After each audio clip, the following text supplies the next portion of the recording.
Screen visible అవుతుందా? Yes, sir, it is visible. You can start.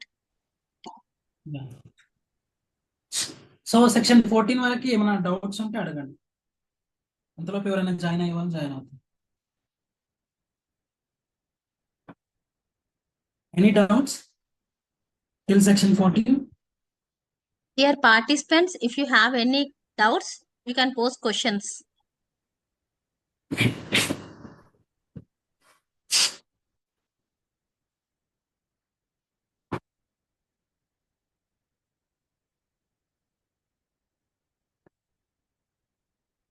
Shall we continue with further section? Okay, sir. You can, sir. No queries, sir. Yeah. Yeah. Section 15, assistance of welfare expert.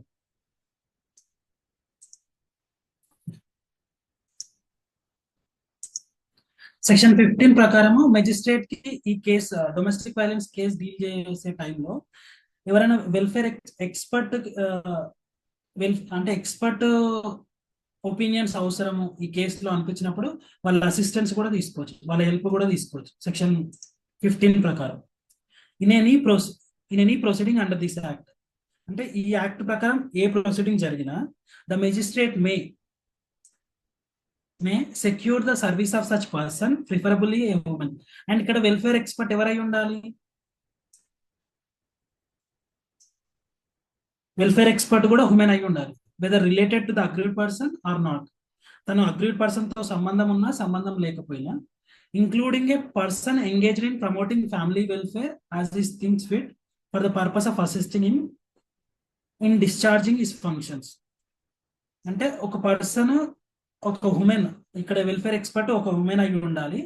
ఆ women తనకు ఒక agreed person కి related ఉన్నా related లేకపోయినా తను ఫ్యామిలీకి సంబంధించిన welfare activities లో పాల్గొంటున్న వ్యక్తి అయితే తన అసిస్టెన్స్ అవసరం ఉంది ఈ కేసులో అనిపించినప్పుడు తన అసిస్టెన్స్ ని కూడా తీసుకోవచ్చు సెక్షన్ 15 ప్రకారం. అండ్ సెక్షన్ 16 ప్రకారము ఈ యాక్ట్ లో జరుగుతున్న ఏ ప్రొసీడింగ్స్ కానీ ఇన్ కెమెరాలో జరగాలి. ఇన్ కెమెరా అంటే కెమెరా ముందు రికార్డ్ చేయడం కాదు. అంటే ఒక జడ్జి ఉంటాడు, ఒక అగ్రీడ్ పర్సన్, ఒక రెస్పాండెంట్ అండ్ వాళ్ళ అడ్వకేట్స్, అంతే. మిగతా వాళ్ళు ఎవరున్నా అందరిని బయటకు పంపించి అగ్రీడ్ పర్సన్, రెస్పాండెంట్ అండ్ వాళ్ళకి సంబంధించిన అడ్వకేట్స్, ఒక జడ్జ్, వీళ్ళు మాత్రమే ఉండి ప్రొసీడింగ్స్ వింటారు. If the magistrate considers that the circumstances of the case so warrant and if either party to the proceeding desires, అంటే ఇక్కడ ఏం చెప్తున్నాడు, మెజిస్ట్రేట్ భావిస్తే, అక్కడ సర్కమ్స్టాన్సెస్ ఎలా ఉన్నాయంటే వేరే వాళ్ళు వినేది కాదు ఈ కేసు అనిపించినప్పుడు అందరినీ బయటకు పంపించేసి వీళ్ళు మాత్రం మనం ఇందాక చెప్పుకున్నట్టు వాళ్ళని మాత్రమే ఉంచి, లేదా ఎవరైనా పార్టీ అంటే రెస్పాండెంట్ కానీ అగ్రీడ్ పర్సన్ కానీ రిక్వెస్ట్ మేరకు డిజైర్స్ ఈ may conduct proceedings under this act in camera. అంటే ఒకవేళ పార్టీస్ ఎవరైనా రిక్వెస్ట్ పెట్టినా లేదా మెజిస్ట్రేట్ ఫీల్ అయినా ఇక్కడ ప్రొసీడింగ్స్ అనేది ఇన్ కెమెరాలో జరగాలని భావించినప్పుడు ఈ ప్రొసీడింగ్స్ అనేది ఇన్ కెమెరాలో చేస్తారు. అంటే ఖచ్చితంగా అన్ని కేసెస్ ఇన్ కెమెరాలో జరగాల? నో. అన్ని కేసు అంటే ఈ డొమెస్టిక్ వైలెన్స్ యాక్ట్ ప్రకారం ప్రతి కేసు ఇన్ కెమెరాలో జరగాలంటే నో. ఎందుకంటే ఇక్కడ సెక్షన్ ఏం చెప్తుంది, any magistrate considers that the circumstances of the case warrant. అంటే ఏదన్నా కేసులో సర్కమ్స్టాన్సెస్ అలా అనిపిస్తున్నాయి, ఎలా తన ఆ కేసుని అంటే 10 మందిలో చెప్పలేము, దాంట్లో అంటే కొన్ని అంటే రెప్యుటేషన్ కి సంబంధించి ఉన్నాయి, ఇట్లాంటివి ఉన్నాయని భావించినప్పుడు, ఎందుకంటే ఇది హ్యూమన్ కి సంబంధించింది కదా, సో ఆమె ఆమె యొక్క రెస్పెక్ట్ ని ప్రొటెక్ట్ చేయడం కోసమని తను భావించిన లేదా వాళ్ళల్లో ఎవరైనా ఒక అంటే రిక్వెస్ట్ మేరకు ఇన్ కెమెరా ప్రొసీడింగ్స్ అనేది చేస్తారని. ప్రతి కేసులో చేయాలనే రూల్ లేదు. Next, right to reside in shared house. Notwithstanding anything contained. ఇక్కడ notwithstanding anything contain అంటే notwithstanding anything contain any other law. అంటే ఈ యాక్ట్ పక్కన పెడితే మిగతా ఏ లాస్ ఉన్నా, ఏ చట్టాలు ఉన్నా ఆ లాస్ లో ఏం చెప్పినప్పటికీ దాన్ని కన్సిడర్ చేయదు. ఇక్కడ ఈ యాక్ట్ ని కన్సిడర్ చేయాలి. అంటే అన్ని యాక్ట్స్ కి ఇది ప్రివేల్ అవుతుంది. ఇది స్పెషల్ యాక్ట్ కాబట్టి అన్ని యాక్ట్స్ కన్నా ఇది ప్రివేల్ అవుతుంది. So, notwithstanding anything contained in any other law, for the time being in force, every woman in a domestic relationship, every woman in a domestic relationship shall have the right to reside in a shared household. తనకు right ఉంది shared household లో నివసించే right.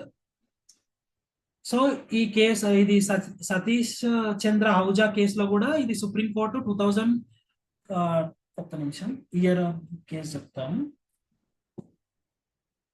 2020లో Satish చంద్ర అహూజా అనేది leading case. దీనికి shared house hold అనేది ఇక్కడ even in-laws అంటే ఇప్పుడు హస్బెండ్ వాళ్ళ పేరెంట్స్ ఉంటారు కదా, ఇన్ కేస్ వాళ్ళ ప్రాపర్టీ అయినా వాళ్ళ హౌస్ హోల్డ్ అయినా వాళ్ళ ప్రాపర్టీ అయినా దాంట్లో రైట్ టు రీసైడ్ అనే రైట్ అంటే తనలో ఆ ప్రాపర్టీలో నివసించే రైట్ ఇక్కడ వైఫ్ ఫర్ ఎగ్జాంపుల్ ఇక్కడ వైఫ్ అండ్ హస్బెండ్ తీసుకుందాం.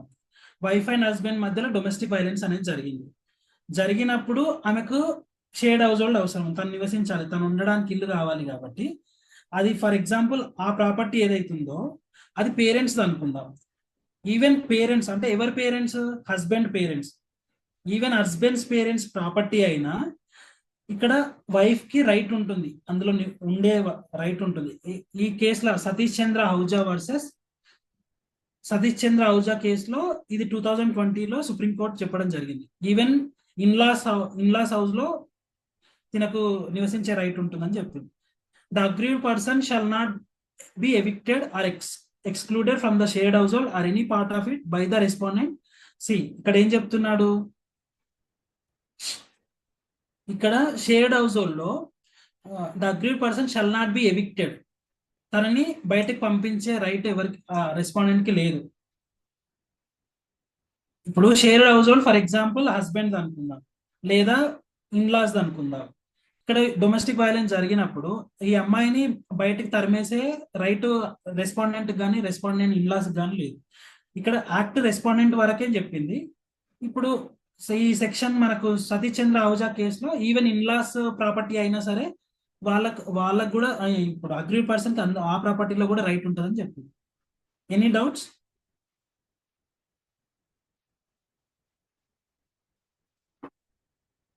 Shall I continue with the next section?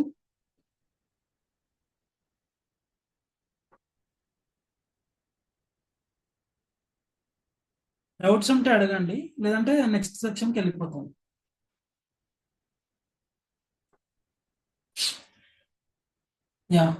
ఇక్కడ ఈ యాక్ట్ ప్రకారం ఈ అగ్రీడ్ పర్సన్కి ఏమేమి రిలీఫ్స్ ఉన్నాయి?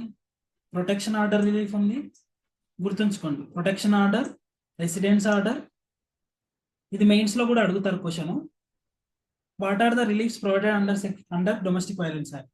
Protection order, residence order, monetary relief, custody order, compensation order. ఈ రిలీఫ్స్ అగ్రీడ్ పర్సన్ కు ఉన్నాయి ఈ యాక్ట్ లో. సో సెక్షన్ 18 ప్రొటెక్షన్ ఆర్డర్ గురించి డీల్ చేస్తుంది. So the magistrate may, after giving the aggrieved person and the respondent an opportunity of being heard, and on being prima facie satisfied that domestic violence has taken place or is likely to take place, pass protection order in favor of the aggrieved person. అంటే ఇక్కడ magistrate agreed person కి and అదే విధంగా respondent కి ఒక chance ఇస్తాడు. అంటే ఒక హియరింగ్ అయిన తర్వాత వాళ్ళకి ఒక ఛాన్స్ ఇచ్చినప్పుడు అప్పుడు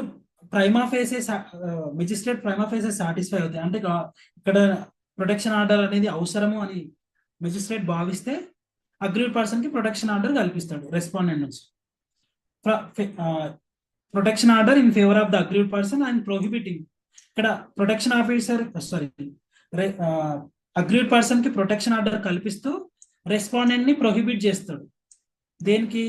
తనతో కమ్యూనికేట్ అవ్వకుండా. ఎట్లాంటి మీన్స్ అంటే ఈవెన్ నువ్వు ఫోన్ ద్వారా వాట్సాప్ చాట్ ద్వారా కూడా కమ్యూనికేట్ కావద్దు. ఇక్కడ ఇది కేసు, ఇట్లాంటి క్వశ్చన్స్ కూడా ప్రిలిమ్స్ లో అడిగే ఛాన్స్ ఉంటుంది. వాట్సాప్ ద్వారా కమ్యూనికేట్ చేస్తే ఇది ప్రొటెక్షన్ ఆర్డర్ ప్రొహిబిట్ చేయొచ్చా మెజిస్ట్రేట్ అంటే? చేయొచ్చు. ఎందుకంటే protection order in favour of the agreed person and prohibit the respondent from committing any act of the domestic violence. Sorry ఒక్క నిమిషం. Prohibiting the respondent from committing any act. అంటే domestic violence లో ఏం చెప్పుకున్నాం? Domestic violence అంటే ఏం చెప్పుకున్నాం? Physical abuse, sexual abuse, verbal abuse, economical abuse and emotional abuse. ఇట్లాంటివి ఏది జరగకుండా, ఇట్లాంటి రెస్పాండెంట్ కమిట్ చేయకుండా ప్రొహిబిట్ చేస్తాడు, ప్రొహిబిషన్ ఆర్డర్ ఇస్తాడు. And aiding or abetting in commission of the acts. అంటే ఒకవేళ ఇతను చేయట్లేడు, వేరే వాళ్ళతో చేయిస్తున్నాడు, అబేట్ చేయిస్తున్నాడు లేదా ఎయిడ్ చేస్తున్నాడు, అట్లాంటివి కూడా చేయొద్దు అని చెప్పి ప్రొహిబిట్ చేస్తుంది మెజిస్ట్రేట్. ఈ ప్రొటెక్షన్ ఆర్డర్ ఇచ్చే టైంలో రెస్పాండెంట్ కి ఈ డైరెక్షన్స్ ఇస్తుంది. Entering the place of employment. ఒకవేళ అగ్రీడ్ పర్సన్ ఎంప్లాయీ అనుకుందాం, వేరే ఒక ప్లేస్ లో జాబ్ చేస్తుంది, ఆ ప్లేసెస్ ని కూడా విజిట్ చేయకుండా ప్రొహిబిట్ చేస్తారు. Or if the person aggrieved is a child. ఒకవేళ అగ్రీడ్ పర్సన్ అనే వాళ్ళు చైల్డ్ అనుకుందాం. మనం ఇక్కడ ఇంకొక పాయింట్, అగ్రీడ్ పర్సన్ అనేది మనం ఏం చెప్పుకున్నాం?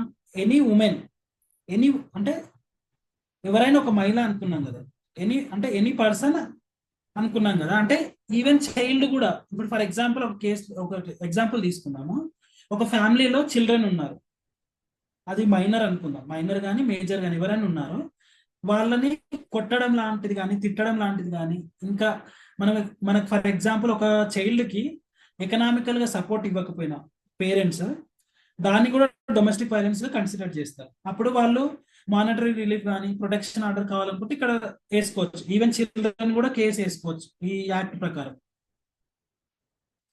అయితే అక్కడ కేసు వేసుకున్నప్పుడు ఇన్ కేస్ ఒకవేళ అగ్రీడ్ పర్సన్ అనే వాళ్ళు చైల్డ్ అనుకుందాం, చైల్డ్ స్కూల్కి వెళ్తాడు లేదంటే ఇంకేదైనా ప్లేసెస్ లో ఉంటాడు, ఆ ప్లేసెస్ ని కూడా ఫ్రీక్వెంట్ గా విజిట్ చేయకుండా ప్రొహిబిట్ చేస్తారు. ఎవరిని ప్రొహిబిట్ చేస్తున్నాం ఇక్కడ?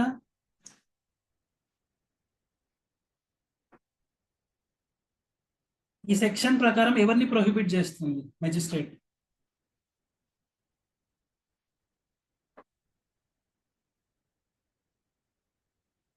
ఓకే, సెక్షన్ 18 ప్రకారము మెజిస్ట్రేట్ ప్రొటెక్షన్ ఆర్డర్ ఎవరి ఫేవర్ ఇస్తాడు? అగ్రీడ్ ఫేవర్ గా ప్రొటెక్షన్ ఆర్డర్ పాస్ చేస్తూ రెస్పాండెంట్ ని ప్రొహిబిట్ చేస్తాడు. ఎట్లాంటి డొమెస్టిక్ వైలెన్స్ చేయకుండా, ఇన్ కేస్ ఎట్లాంటి డొమెస్టిక్ వైలెన్స్ కి ఎయిడ్ కానీ అబేట్ కానీ చేయకుండా, లేదంటే ఒకవేళ అగ్రీడ్ పర్సన్ ఎంప్లాయీ అయితే ఎంప్లాయ్మెంట్ ప్లేసెస్ కి విజిట్ అవ్వకుండా, in case agreed person child అయితే తన స్కూల్ కానీ తన ఇంకెక్కడ ప్లేస్ లో ఉన్నా అక్కడ ఫ్రీక్వెంట్ గా విజిట్ అవ్వకుండా ప్రొహిబిట్ చేస్తారు. నెక్స్ట్, ఈ పాయింట్స్ అన్ని చాలా ఇంపార్టెంట్ మెయిన్స్ పాయింట్ ఆఫ్ వ్యూలో, చాలా క్లియర్ గా వినండి. అండ్ ఒకవేళ మీకు డౌట్స్ ఉన్నా అడగండి క్లియర్ గా. Section 18 clause D, attempting to communicate in any form. ఇక్కడ నేను ఇందాక చెప్పాను కదా, కమ్యూనికేషన్ అనేది అంటే వాట్సాప్, ఫోన్ కాల్, ఇదంతా ఇక్కడ వస్తుంది. సో ఇక్కడ రెస్పాండెంట్ ని ఏ విధంగా కానీ అగ్రీడ్ పర్సన్ తో కమ్యూనికేట్ కాకుండా కూడా ప్రొహిబిట్ చేయొచ్చు, అంటే ప్రొహిబిషన్ ఆర్డర్ ఇవ్వచ్చు. అంటే ఈవెన్ నువ్వు వాట్సాప్ ద్వారా కానీ, ఈవెన్ ఫోన్ ద్వారా కానీ, మెయిల్స్ ద్వారా కానీ కమ్యూనికేట్ అవ్వద్దని కూడా ప్రొహిబిషన్ ఆర్డర్ ఇవ్వచ్చు. సో ఇది ప్రిలిమ్స్ పాయింట్ ఆఫ్ వ్యూలో అడుగుతారు క్వశ్చన్, వాట్సాప్ ద్వారా కమ్యూనికేట్ చేయొచ్చా అంటే ఇక్కడ చూడండి, ప్రొహిబిట్ చేయొచ్చు. మెజిస్ట్రేట్ ఒకవేళ రెస్పాండెంట్ ఒకవేళ అగ్రీడ్ పర్సన్ తో వాట్సాప్ ద్వారా కానీ, మెయిల్స్ ద్వారా కానీ, ఇంకా ఏదైనా ఎనీ ఫామ్ లో కమ్యూనికేట్ అవుతుంటే మెజిస్ట్రేట్ సెక్షన్ 18 కింద ప్రొహిబిట్ చేయొచ్చు. నెక్స్ట్ సెక్షన్ 18 సబ్సెక్షన్ క్లాస్ ఈ, ఏలినేటింగ్ ఎనీ యాసెట్స్. అంటే సింపుల్ గా చెప్తాను, ఎలినేటింగ్ ఎనీ యాసెట్స్ అంటే ఒకవేళ తనకు సంబంధించిన ఏమైనా ఆసెట్స్ ఉన్నా, ఆసెట్స్ అంటే ప్రాపర్టీస్ ఏమున్నా, లేదా వాళ్ళిద్దరి జాయింట్ ప్రాపర్టీస్ ఏమున్నా వాటిని ఏలినేట్ చేయడం, అంటే వాటిని సేల్ చేయడం, లేదా వాటిని ఎంజాయ్ చేయకుండా వాటిని ఏలినేట్ చేయకుండా ప్రొహిబిషన్ ఆర్డర్ ఇవ్వచ్చు. ఫర్ ఎగ్జాంపుల్, ఇప్పుడు వీళ్ళిద్దరు కలిసి ఒక ప్రాపర్టీ కొన్నారు, అది హస్బెండ్ నేమ్ మీద ఉంది అనుకుంది, హస్బెండ్ నేమ్ మీద ఉంది, ఇద్దరు ఇన్వెస్ట్మెంట్ చేశారు, ప్రాపర్టీలో ఇద్దరు ఇన్వెస్ట్మెంట్ చేశారు, బట్ ఆ ప్రాపర్టీ మాత్రం హస్బెండ్ నేమ్ మీద చేశారు. సో అట్లాంటి సిచ్యువేషన్ లో మెజిస్ట్రేట్ సెక్షన్ 18 కింద ఆ ప్రాపర్టీని ఏలినేట్ చేయకుండా కూడా ఆర్డర్ పాస్ చేయొచ్చు. Next, causing violence to the dependents. అంటే ఈమె పైన ఇంకెవరైనా ఆధారపడి ఉంటే వాళ్ళ డిపెండెంట్స్ ని కూడా ఎట్లాంటి వైలెన్స్ చేయకుండా ప్రొహిబిషన్ ఆర్డర్స్ పాస్ చేయొచ్చు సెక్షన్ 18 ప్రకారం. Next committing any other acts or as specified in the protection order. ఇంకా ప్రొటెక్షన్ ఆర్డర్ లో మెజిస్ట్రేట్ ఇంకేమన్నా స్పెసిఫైగా చెప్తే వాటిని కూడా కమిట్ చేయొద్దు. ఈ సెక్షన్ 18 ప్రకారం ఇవన్నీ ప్రొహిబిషన్ ఆర్డర్ అనేది పాస్ చేస్తాడు. రెస్పాండెంట్ ని ప్రొహిబిట్ చేస్తూ అగ్రీడ్ పర్సన్ ఫేవర్ గా ప్రొటెక్షన్ ఆర్డర్ పాస్ చేస్తాడు సెక్షన్ 18 ప్రకారం. Any doubts? Important section. So ఏదైనా డౌట్స్ ఉంటే అడగండి.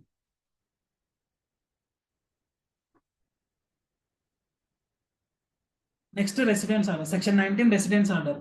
While disposing of an application under this section. ఇక్కడ మనం సెక్షన్ 18 లో ఏం చదువుకున్నాం? ఆఫ్టర్ గివింగ్ ద ఆపర్చునిటీ, అంటే ఫస్ట్ ఒక ఆపర్చునిటీ ఇచ్చి ఇక్కడ ప్రొటెక్షన్ ఆర్డర్ పాస్ చేయొచ్చు.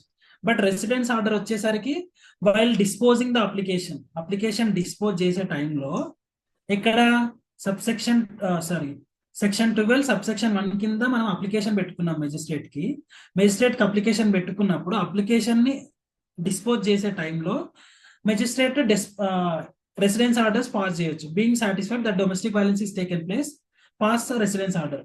ఒకవేళ డొమెస్టిక్ వైలెన్స్ అనేది జరిగింది అని భావిస్తే మనకు రెసిడెన్స్ ఆర్డర్ కూడా పాస్ చేయొచ్చు while disposing the application. Residence orders ఏంటి? Restraining the respondent from dispossessing or in any other manner disturbing the position of the agreed person. అంటే అగ్రీడ్ పర్సన్ ని ఉన్న రెసిడెన్స్ లో ఉన్న అగ్రీడ్ పర్సన్ ని disposes చేయడము లేదా తన పొజిషన్ ని ఏ విధంగానైనా డిస్టర్బ్ చేయడము, ఇట్లా చేయకుండా రెసిడెన్స్ ఆర్డర్ పాస్ చేయొచ్చు. Next directing the respondent to remove himself from the shared house hold. In case agreed person women కదా, ఇప్పుడు ఉమెన్ కి బయట పోయి ఉండలేదు కాబట్టి తనకు ఉండడానికి, అంటే అబ్బాయి ఎక్కడైనా ఉండొచ్చు బట్ అమ్మాయి ఉండలేదు, తన సేఫ్టీ చాలా ఇంపార్టెంట్. ఈ యాక్ట్ తీసుకొచ్చిందే స్పెషల్ యాక్ట్ కాబట్టి అమ్మాయి ఫేవర్, అంటే హ్యూమన్ ఫేవర్ లో ఆలోచించి తనకు ఉండడానికి ఇల్లు అనేది అవసరం కాబట్టి ఇన్ కేస్ కావాలంటే రెస్పాండెంట్ ని కూడా అందులో నుంచి వెళ్ళిపోయి తనకు ఉండడానికి ఫెసిలిటీ కల్పించమని ఆర్డర్ కూడా పాస్ చేయొచ్చు 19 ప్రకారం. Next restraining the respondent or any of his relatives from entering any portion of shared house hold in which the agreed person is residing. In case ఒక అగ్రీడ్ పర్సన్ ఒక set, అంటే ఇప్పుడు for example ఒక portion లో ఉంటుంది తను, ఆ portion లో ఉన్నప్పుడు ఈ రెస్పాండెంట్ కానీ రెస్పాండెంట్ తరపున ఇంకెవరు కానీ తనను వెళ్ళి కలవడానికి వీలు లేకుండా రెసిడెన్స్ ఆర్డర్ రిస్ట్రైన్ చేస్తుంది. Restraining the respondent or any of his relatives from entering, అంటే తన పోర్షన్ లోకి ఎంటర్ అవ్వకుండా రీస్ట్రైన్ చేస్తుంది రెస్పాండెంట్ కానీ రెస్పాండెంట్ యొక్క రిలేటివ్స్ కానీ. Next restraining the respondent from alienating or disposing of shared household. Same మళ్ళీ షేర్డ్ హౌస్ హోల్డ్ ని ఏలినేట్ చేయకుండా డిస్పోజ్ చేయకుండా రీస్ట్రైన్ చేస్తుంది. రెసిడెన్స్ ఆర్డర్ పాస్ చేసేటప్పుడు మెజిస్ట్రేట్ రెస్పాండెంట్ ని రీస్ట్రైన్ చేయొచ్చు, నాట్ టు ఏలినేట్ లేదా డిస్పోజ్ చేయకుండా. Next restraining the respondent from renouncing his rights in the shared, restraining the respondent from renouncing his rights in the shared household except with the leave of the magistrate. అంటే magistrate permission తో తన యొక్క rights ని వదులుకుంటే పర్లేదు, but అట్లా కాకుండా తన rights ని వదులుకునే ఛాన్సెస్ ఉన్నా అప్పుడు కూడా రీస్ట్రైన్ చేస్తారు, అట్లాంటివి చేయొద్దు అని చెప్పి. Next directing the respondent to secure same level of alternate accommodation. In case సరే తనకు ఉండడానికి అక్కడ ప్లేస్ లేదు, వేరే అకామిడేషన్ అన్న ఏర్పాటు చేయాలి సేమ్ లెవెల్. ఇప్పుడు ఇక్కడ ఉన్నప్పుడు తను ఎలా ఉందో అదే లెవెల్ ఆఫ్ అకామిడేషన్ తనకు ప్రొవైడ్ చేసేలా డైరెక్ట్ చేస్తుంది రెస్పాండెంట్ కి డైరెక్ట్ చేస్తాడు magistrate while passing residence orders. Provided that no order under clause B shall be passed against any person who is a woman. In case ఇక్కడ చూడండి, ఇక్కడ main provision అనేది చాలా ఇంపార్టెంట్, గుర్తుంచుకోండి. మనం ఇందాక ఏం చెప్పుకున్నాము, రెస్పాండెంట్ ని ఆ ప్రాపర్టీ నుంచి, ఒకవేళ అగ్రీడ్ పర్సన్ ని ఆ ప్రాపర్టీ నుంచి డిస్పోజ్ చేయకుండా రీస్ట్రైన్ చేస్తుంది రెస్పాండెంట్ ని అనుకున్నాం. నెక్స్ట్ ఏం చెప్పాము, ఆ అదే ఒకవేళ కావాల్సి వస్తే రెస్పాండెంట్ ని ఆ ప్రాపర్టీ నుంచి, ఆ షేర్డ్ హౌస్ హోల్డ్ నుంచి తను అగ్రీడ్ పర్సన్ ఉంచు అని చెప్తుంది కదా. ఇక్కడ ఒకవేళ రెస్పాండెంట్ ఉమెన్ అయితే, ఇప్పుడు ఫర్ ఎగ్జాంపుల్ డొమెస్టిక్ వైలెన్స్ అనేది ఆడపడుచుల మీద లేదా అత్త మీద కూడా వేస్తారు కదా. సో ఇక్కడ అత్త మీద కేసు వేసినప్పుడు అత్త కూడా ఉమెన్ కాబట్టి ఇక్కడ తనని రిమూవ్ చేయమని ఆర్డర్ చేయడానికి లేదు. See provided that no under clause B shall be passed against any person who is a woman. Woman కి అగైన్స్ట్ గా ఈ సెక్షన్ 19 లో ఒక నిమిషం, provided that no order under clause B. See clause B లో ఏం చెప్పాము, రెస్పాండెంట్ రిమూవ్ అయ్యి అగ్రీడ్ పర్సన్ ని షేర్ రోల్ లో ఉంచమన్నారు. ఇన్ కేస్ ఇప్పుడు ఈ రెస్పాండెంట్ ఉమెనే అయితే తనకు ఎగనెస్ట్ గా 19 క్లాస్ బి అనే ఆర్డర్ ని పాస్ చేయొద్దు. ఓన్లీ 19 క్లాస్ బి అనే ఆర్డర్ ని పాస్ చేయొద్దు, మిగతాయి పాస్ చేయొచ్చు. Section 19 clause B order pass చేయొద్దు ప్రొవిజో ప్రకారం. Next, the magistrate may impose any additional condition or pass any other direction which may be deemed reasonably necessary to protect or to provide for the safety of aggrieved person or any child of such aggrieved person. అంటే ఇవే కాకుండా ఇక్కడ పైన subsection 1 లో చెప్పినవే కాకుండా ఇంకా additional conditions ఇంకేమన్నా sufficient అని మెజిస్ట్రేట్ భావిస్తే అప్పుడు సబ్సెక్షన్ 2 కింద అడిషనల్ కండిషన్స్ కూడా ఇంపోజ్ చేయొచ్చు, పాస్ చేయొచ్చు. Next, the magistrate may require from the respondent to execute a bond with or without sureties for the preventing the commission of domestic violence. Section 19 ప్రకారము orders pass చేస్తున్నప్పుడు, application dispose చేస్తున్నప్పుడు, section 12 కింద application వచ్చినప్పుడు అది dispose చేస్తున్నప్పుడు residence order pass చేస్తాడు కదా. ఆ పాస్ చేసే టైంలో రెస్పాండెంట్ ని బాండ్ ఎగ్జిక్యూట్ చేయమని చెప్తాడు. రెస్పాండెంట్ ని బాండ్ ఎగ్జిక్యూట్ చేయమని డైరెక్షన్స్ ఇస్తాడు. ఆ బాండ్ అనేది విత్ షూరిటీస్ తో అన్న ఉండొచ్చు, వితౌట్ షూరిటీస్ తో అన్న ఉండొచ్చు. ఆ బాండ్ అనేది ఎందుకు ఎగ్జిక్యూట్ చేస్తాడు, ఫర్దర్ గా డొమెస్టిక్ వైలెన్స్ అనేది జరగకుండా బాండ్ అనేది ఎగ్జిక్యూట్ చేయమని చెప్తారు. అది విత్ షూరిటీస్, వితౌట్ షూరిటీస్. ఈ పాయింట్ కూడా చాలా ఇంపార్టెంట్, ప్రిలిమ్స్ లో అడగొచ్చు and mains point of view కూడా ఇంపార్టెంట్. ఈ సెక్షన్స్ ఇప్పుడు రిలీఫ్స్ అన్ని మెయిన్స్ పాయింట్ ఆఫ్ వ్యూ చాలా ఇంపార్టెంట్, గుర్తుంచుకోండి. ఈ యాక్ట్ నుంచి డెఫినెట్ గా మీకు ప్రిలిమ్స్ లో, మెయిన్స్ లో పక్కా క్వశ్చన్ వస్తుంది. Subsection 4. An order under subsection 3 shall be deemed to be an order under chapter 8 of the Code of Criminal Procedure and shall deal with accordingly. అంటే ఈ యాక్ట్ ఇక్కడ ఏవైతే ఆర్డర్స్ పాస్ చేశారో అవి criminal procedure లో chapter 8 లో pass చేసిన orders గానే భావించాలి. అండ్ వీటిని ఎట్లా ఎగ్జిక్యూషన్ ఎలా చేయాలి, సేమ్ అక్కడ చాప్టర్ 8 లో పాస్ చేసిన ఆర్డర్స్ గా భావించి అదే విధంగా ఎగ్జిక్యూట్ చేయాలి. Next, subsection 5. While passing an order under subsection 1 and subsection 2, subsection 1, subsection 2 or subsection 3, the court may also pass an order directing the officer in charge of the nearest police station to give protection to the aggrieved person or to assist her or the person making the application on her behalf. అంటే ఇక్కడ మనం చెప్పుకున్నాం కదా, ఇక్కడ 1 లో 2 లో 3 లో ఏదైతే ఆర్డర్స్ పాస్ చేస్తున్నాడో ఆ మెజిస్ట్రేట్ ఈ ఆర్డర్స్ పాస్ చేసే టైంలో వీటితో పాటు అక్కడ నియరెస్ట్ పోలీస్ స్టేషన్ కి డైరెక్షన్స్ కూడా ఇవ్వాలి. ఏమని, ఎవరైతే అగ్రీడ్ పర్సన్ ఉన్నారో అగ్రీడ్ పర్సన్ కి ప్రొటెక్షన్ కల్పించమని, లేదా ఇన్ కేస్ అప్లికేషన్ అనేది అగ్రీడ్ పర్సన్ తరపున ఇంకొకరు చేస్తే వాళ్ళకు కూడా ప్రొటెక్షన్ కల్పించమని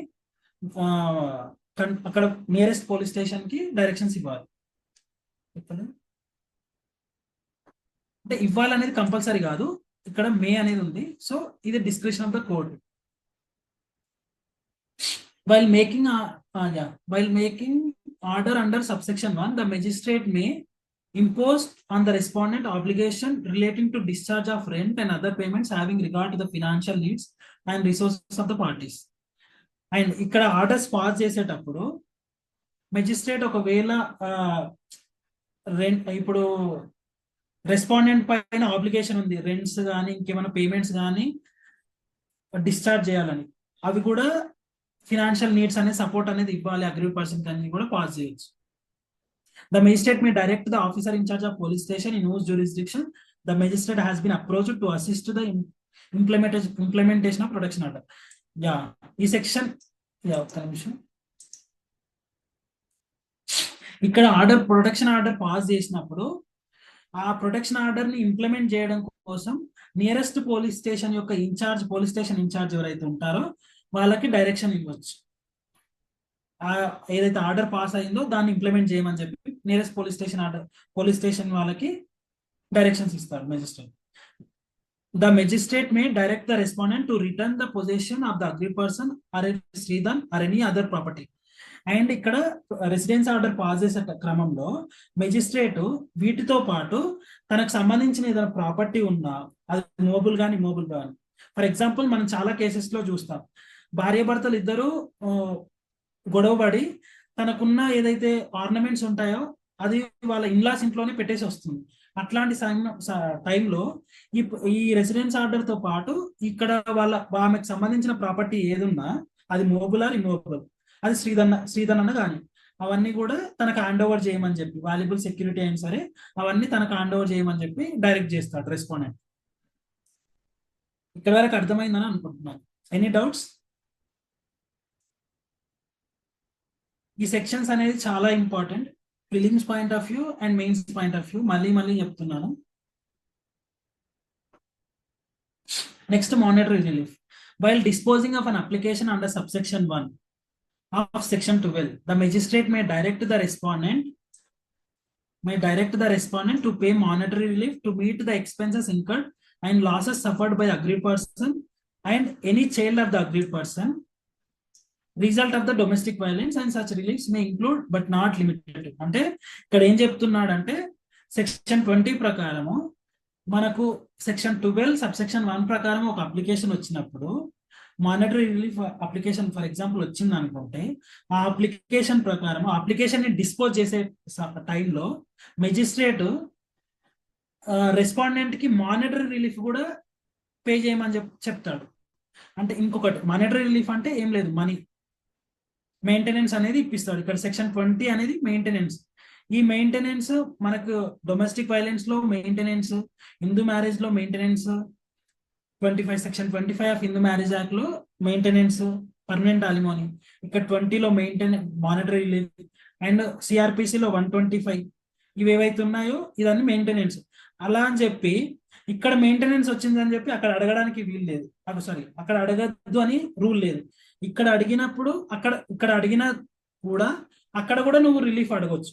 ఫర్ ఎగ్జాంపుల్ మెయింటెనెన్స్, ఇప్పుడు నీకు మానిటరీ రిలీఫ్ కావాలి, సెక్షన్ 20 కింద డొమెస్టిక్ వైలెన్స్ యాక్ట్ లోని సెక్షన్ 20 కింద మానిటరీ రిలీఫ్ కోసం నువ్వు పిటిషన్ వేసుకున్నావు.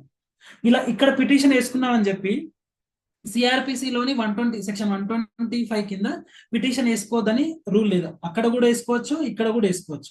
బట్ వేసుకునే క్రమంలో ఇక్కడ రిలీఫ్ గ్రాంట్ అయ్యిందా అనేది, ఒకవేళ ఇక్కడ రిలీఫ్ వచ్చింది, ఇక్కడ మానిటరీ రిలీఫ్ వస్తే ఇక్కడ రిలీఫ్ ఇంత వచ్చింది అని చెప్పి అక్కడ మెన్షన్ చేయాలి. అంతే తప్ప ఇక్కడ వచ్చింది ఇక్కడ అడిగామని చెప్పి వేరే దాంట్లో అడగడానికి అడగద్దు అని రూల్ లేదు. అక్కడ కూడా అడగొచ్చు, ఇక్కడ అడగచ్చు. ఈ పాయింట్ అనేది చాలా ఇంపార్టెంట్. ఇది ప్రిలిమ్స్ లో కూడా అడుగుతారు, సో మెయిన్స్ లో కూడా అడిగే క్వశ్చన్ ఇది. అంటే ఇప్పుడు ఫర్ ఎగ్జాంపుల్ ఒక అగ్రీడ్ పర్సన్, ఒక ఉమెన్ సెక్షన్ 125 కింద మెయింటెనెన్స్ అడిగింది. ఇప్పుడు సెక్షన్ 1 ఇక్కడ సెక్షన్ 20 ఆఫ్ డొమెస్టిక్ వైలెన్స్ కింద మెయింటెనెన్స్ అడగొచ్చా అడగొద్దా? Anyone can answer. Interior maintenance అడగొచ్చు సార్. మెయింటెనెన్స్ అడగొద్దా?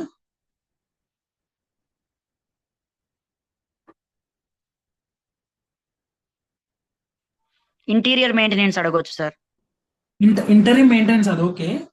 ఇక్కడ నేను అడుగుతున్న పాయింట్ ఏంటంటే, ఫర్ ఎగ్జాంపుల్ నువ్వు ఈ సెక్షన్ కింద మెయింటెనెన్స్ మానిటరీ రిలీఫ్ అనేది నీకు గ్రాంట్ అయ్యింది. ఫర్ ఎగ్జాంపుల్ ఒక 10 lakhs ఎగ్జాంపుల్ తీసుకున్నా, ఒక 10 lakhs నీకు ఈ సెక్షన్ కింద సెక్షన్ 20 ఆఫ్ డొమెస్టిక్ వైలెన్స్ కింద మీకు మానిటరీ రిలీఫ్ అనేది గ్రాంట్ అయ్యింది. సో గ్రాంట్ అయ్యిందని చెప్పి మీరు 125 లో మళ్ళీ మెయింటెనెన్స్ అడగవచ్చా లేదా? ఇక్కడ ఆల్రెడీ గ్రాంట్ అయినప్పుడు సెక్షన్ 125 లేదా హిందూ మ్యారేజ్ యాక్ట్ లోని సెక్షన్ 25 మీరు అక్కడ మెయింటెనెన్స్ అడగొచ్చా లేదా? ఇంటరింగ్ మెయింటెనెన్స్ అనేది డిఫరెంట్. చెప్పండి. అడగొచ్చు సార్. యా, వాణి గారు ఏదో చెప్తున్నారు. నథింగ్ సార్, అదే అడగొచ్చు అని చెప్దామని చెప్పేసి చెప్తున్నాను. అంటే ఇక్కడ అడిగిరని చెప్పి వేరే దాంట్లో అడగొద్దు అని రూల్ లేదు. అక్కడ అడగొచ్చు, ఇక్కడ అడగొచ్చు. బట్ అడిగే సమయంలో మనము మెన్షన్ చేయాలి. ఇన్ కేసు ఇక్కడ మీకు గ్రాంట్ అవుతే పలానా సెక్షన్ కింద మాకు మెయింటెనెన్స్ గ్రాంట్ అయిందని మెన్షన్ చేయాలి అంతే. అక్కడ అడగొచ్చు, ఇక్కడ అడగొచ్చు.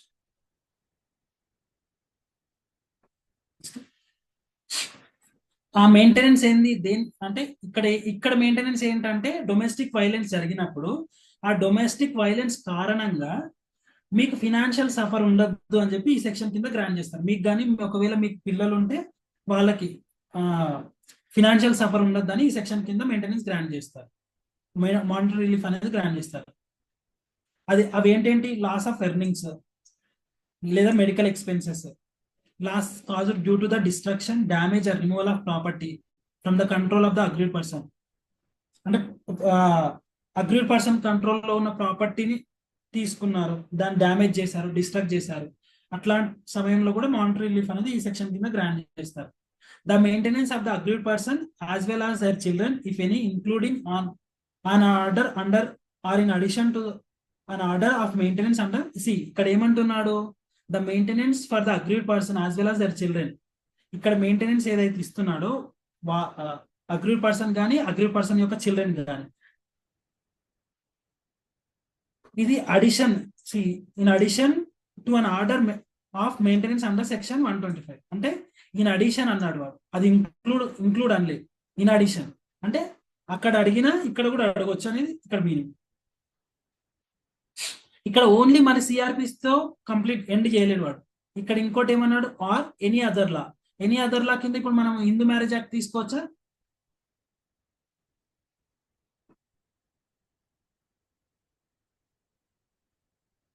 ఇక్కడ హిందూ మ్యారేజ్ యాక్ట్ మెయింటెనెన్స్ వస్తుందా? Section 25 of Hindu marriage act. Any other లాలో హిందూ మ్యారేజ్ యాక్ట్ అనేది వస్తుందా?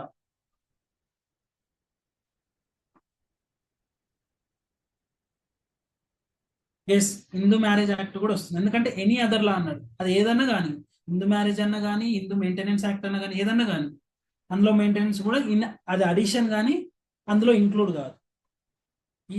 ఇక్కడ ఏదైతే రిలీఫ్ వస్తుందో అది దీనికి అడిషన్, నాట్ ఇంక్లూడ్. అది గుర్తుంచుకోండి. Next, the monetary relief granted under this section shall be adequate, fair and reasonable. ఇక్కడ ఈ సెక్షన్ ప్రకారము మనకు మానిటరీ రిలీఫ్ గ్రాంట్ చేసేది ఎలా ఉండాలి?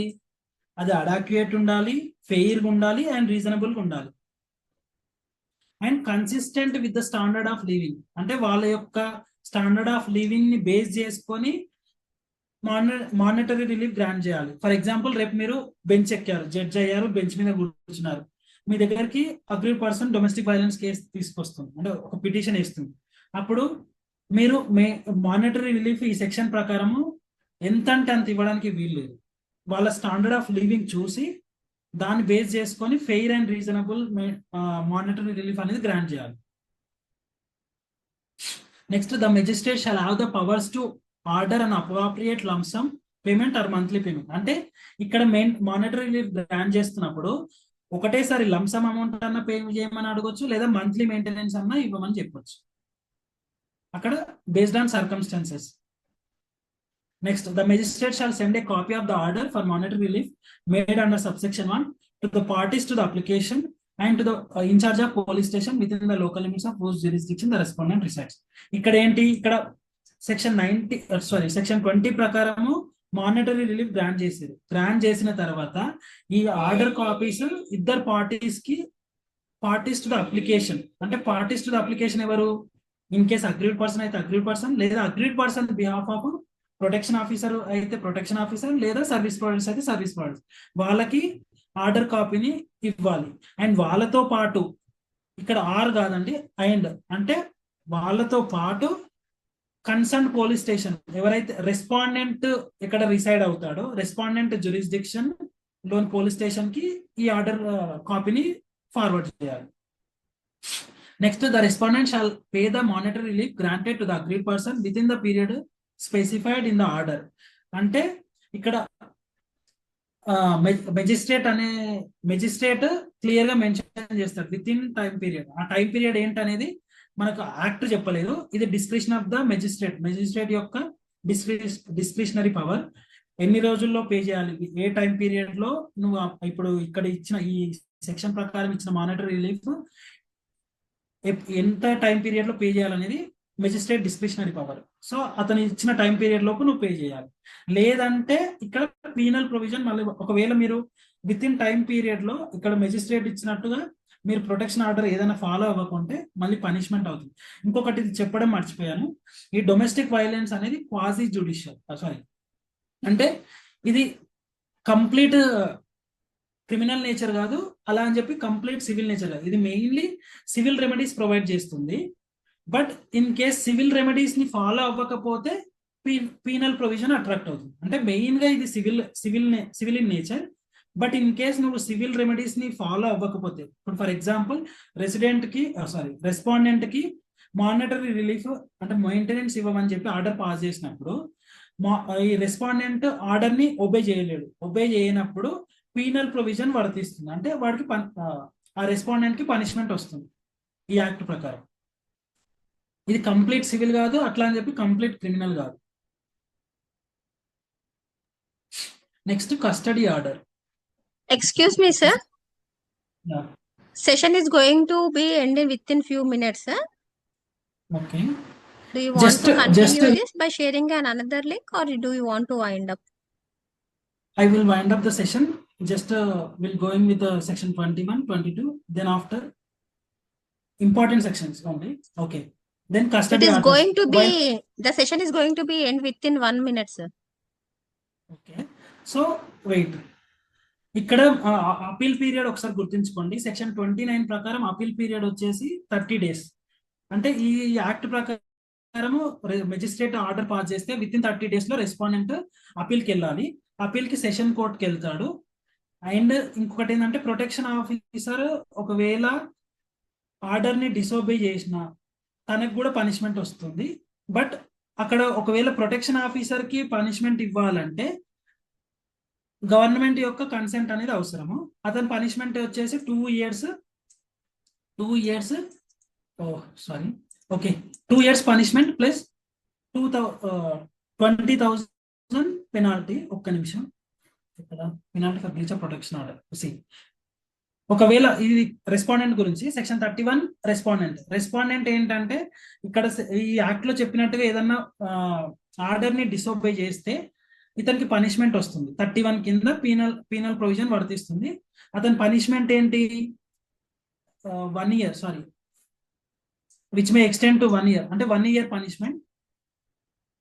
పనిష్మెంట్ లేదా ఫైన్ అన్న విధించవచ్చు. ఫైన్ ఎంత?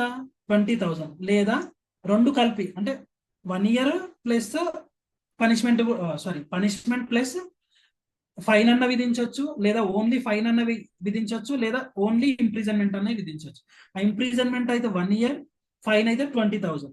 అదే విధంగా ఇక్కడ penalty for discharging protection officer 33 ప్రకారము ఒకవేళ ప్రొటెక్షన్ ఆఫీసర్ డిసోబే చేసి, అంటే తన డ్యూటీస్ ఏవైతున్నాయో తన డ్యూటీస్ ని డిశ్చార్జ్ చేయకపోతే తనకు కూడా పనిష్మెంట్ ఉంటుంది.